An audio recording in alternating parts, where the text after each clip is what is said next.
Hallo Leute, heute will ich euch zeigen, wie ihr mit GIMP downloaden könnt. Geht einfach auf Internet, schreibt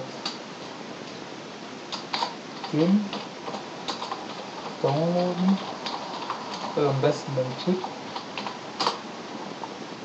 geht hier und einfach hier klicken und hier so, dann könnt ihr in 2 Minuten downloaden. Und damit kann man Bilder bearbeiten. Damit kann man alles machen. Zum Beispiel Zähne weiß machen, heller machen, Kleidung heller machen und so weiter halt. Das ist ein sehr nützliches Programm und ich empfehle euch. Ich habe schon runtergeladen und wenn ihr wollt, könnt ihr auch von Tutorials sehen. In YouTube, ich zeige es Ihnen. Ich habe schon runtergeladen und jetzt zeige ich euch, wie ihr es sehen könnt. Am besten in YouTube.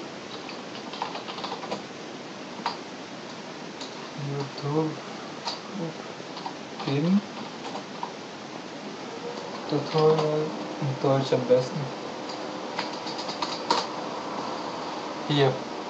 Person freischalten. Kann man ganz gut sehen. Hallo, da bin ich wieder. Das ist am besten. Hier wird es erklärt, wie man Zähne so bekommt, wie es heller Hallo wird alle und so weiter. zusammen. Und das ist am besten. Und das ist ganz gut. Man kann da sehr viel machen.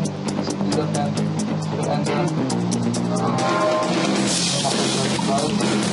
Zum Beispiel hier leucht frei. Hier zum Beispiel. Das ist ganz einfach. Und probiert es aus und ob es geklappt hat, sagt mir Bescheid.